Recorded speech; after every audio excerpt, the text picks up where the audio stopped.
Vasudhaiva Kutumbakam, which means the world is one big family. Beginning with a universal fact, I would quote Susie Kassem from her book Rise Up and Salute the Sun. God would prefer us all to be united than divided. The devil would prefer us all to be divided than united. God prefers the man who loved than the one who hates. The devil prefers the man who hates than the one who loves. On this note, I welcome you all to a new episode of EduNation TV powered by the Global School Awards.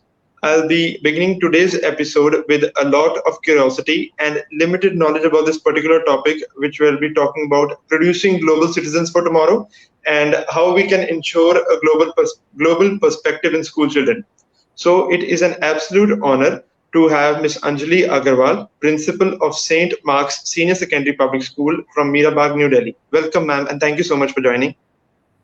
Hello, everybody. It's a pleasure to be here. Thank you, ma'am. Thank you. So as we begin today's discussion on a topic related to the global citizenship and how we can promote the same in students of today. So I'll just begin with certain questions which I have framed up for you. That is, how does one become a global citizen? Is it only through traveling, or is it through reading a lot of books, or is a global citizen someone who speaks a lot of languages?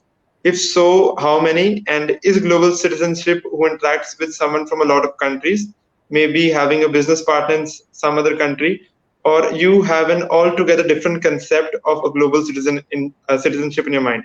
So I have put a lot of questions onto you in one time to tell you what is global citizenship according to you, and I request you to give a deep perspective of yours on this particular point. Over to you, ma'am. Thank you, Mr. Udayveer. Let me first answer a few of your questions. You talked about traveling, you talked about reading, you talked about having businesses, you talked about knowing languages. Let me tell you, traveling, of course, is an education in itself. And reading opens your mind. Reading can take you all over the world. You don't need to take a flight. But in addition to that, this is not all. It's not about having business contacts. It's not about visiting the places. It's not about, knowing languages, though that helps, of course. Of course, it helps if you know the language, a little bit at least of the language of the country which you plan to have connections with. But I want to say that to be a global citizen, one should know more about the cultures of different people around the world. You should not only know them, you should also appreciate them. And you should also make a genuine effort to open your heart and your mind to all the influences, to be ready to also present your own country in the right manner so that people also know about your country. You have to take the step forward and meet people, know people, maybe through online, projects. That's the first step. I would like to tell you about how it started in my school, if you don't mind. It started with children writing emails or sending first, long time ago, they used to send ordinary letters also to students in other schools. Then they, of course, naturally emails, and then having video conferences, meeting them online, seeing what they look like, talking about important raging issues which are there in the world, taking that, looking at it from the perspective of a child from another country. Once you learn how to learn and take in influences, you are on the way to become a global citizen. Right. So as we move ahead in this conversation, we know that your school is into student exchange programs and you are sending students outside India to study and to explore. So do you consider building a global citizenship or building a global citizen in your school that is having children from different countries, culture, religion, and ethnicities in your school itself? Okay, I'd like to answer that. The student exchange programs which we have in our school. By the way, we have a great number of student exchange programs every year, more than about a dozen in a year. Of course, this year, because of the pandemic and the situation, it's not possible. So we're just having online projects. When our children say they're about a group of a dozen who go on an exchange program to another country. They go over there, they stay with families of students of that school. They learn about how the families work. They help with the dishes. It's just as if there's another child in the house, another brother Right. or a sister. And the same goes vice versa when those children come and visit us, our school in India. They come and stay with Indian families. The children host them. They come and attend classes in our school. The parents take them for weddings. Oh, they love Indian weddings. They get to know so many things about Indian culture. It's just a win-win situation for the children of both the countries. And I say that these student exchange programs are a step towards building lasting bonds, because friendships which are forged continue for years and years. Those friendships which the children make with the students of other schools. Absolutely, absolutely. So, along with that, ma'am, that we see that in smaller cities and states, there are restrictions for all. So, do you consider that same for a global citizenship? Does one have to be grown in a big city to be a global citizen? Because in big cities, you can have opportunities and wider horizons. I disagree completely. There's no Okay. such thing as a big city or a smaller city. Mm-hmm. The world today is connected through Wi-Fi, through internet. This is how the connections begin. We are using technology to build better friendships and better understanding. If children, Absolutely. if children all over the world connect with each other thanks to to the internet, it is a great step forward. You don't have to be in a big city with having all the facilities. And I feel that the children all over India can take this step towards building global friendships. Okay, so ma'am, as we talk about exposure and India together, so exposure to other countries, to other cultures, trying to get yourself out there. It doesn't have to be another culture of another country. In India itself, we have vast number of cultures and have subcultures as well. So, Miss Anjali, don't you consider we can expose the students to that first instead of moving on to know the culture outside India? Yes. First and foremost, I'd like to tell you something a little bit about my school.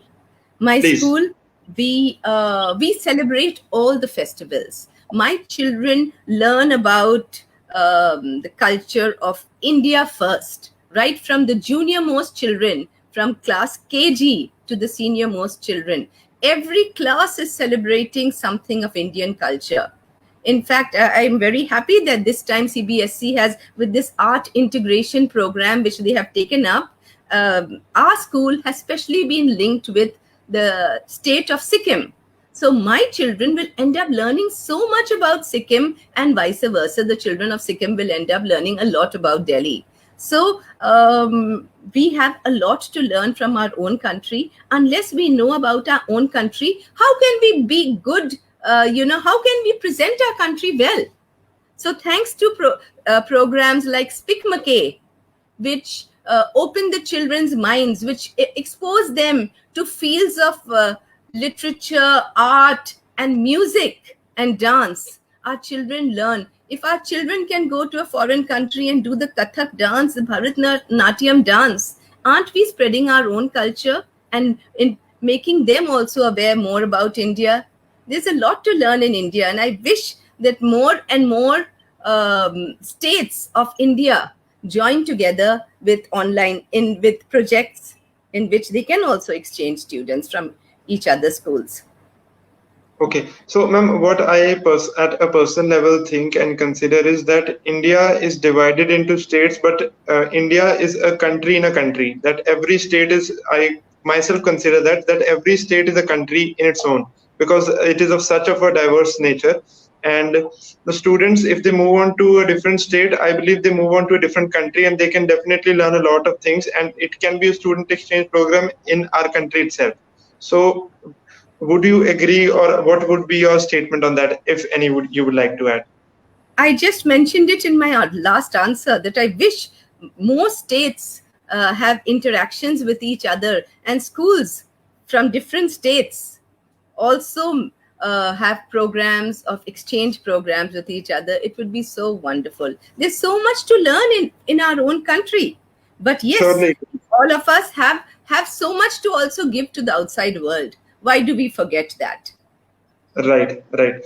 So, as we talk about India, I'd like to move more deeper into that. We'll talk about the Indian parents. As we know how possessive the Indian parents are for the children, there can be a difference of parents' opinions with that of the children.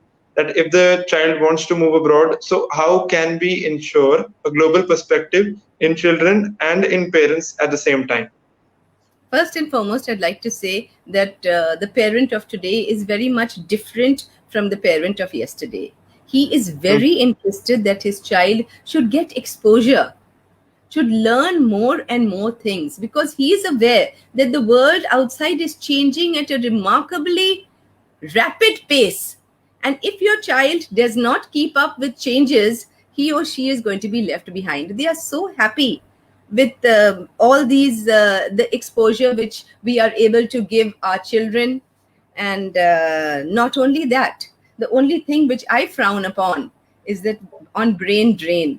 People should not leave our country for greener pastures. There's so much in our country.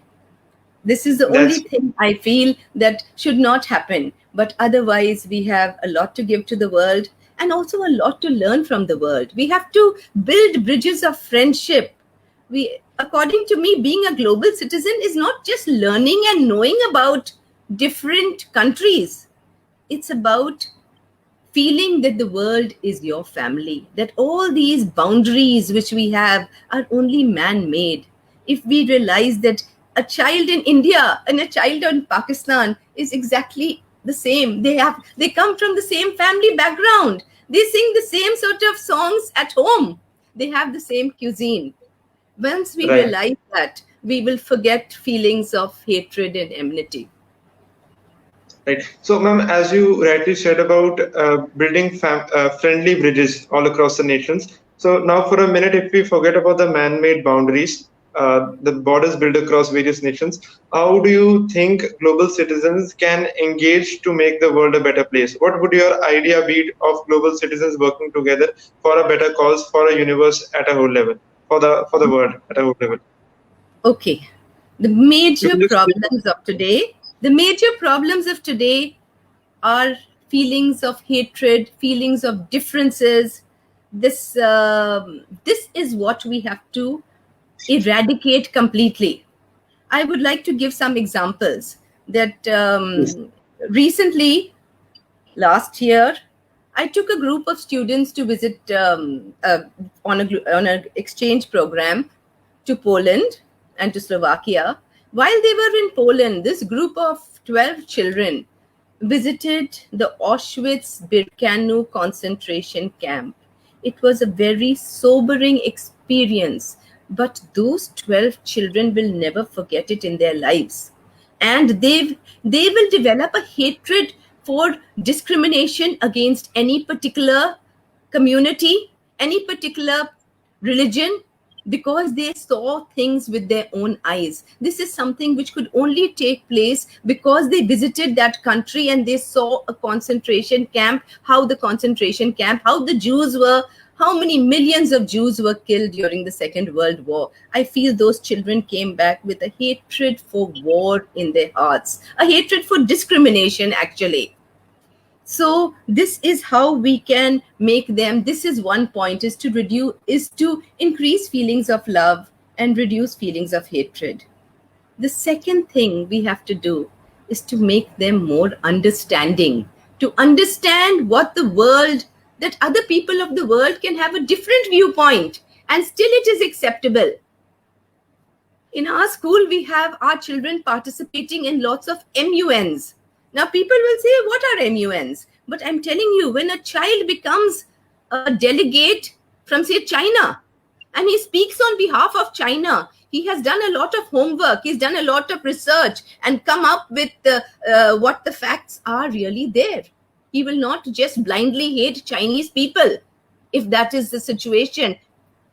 This is what I want to tell you, that we have to reduce hatred and we have to increase understanding. Then only can we make global citizens.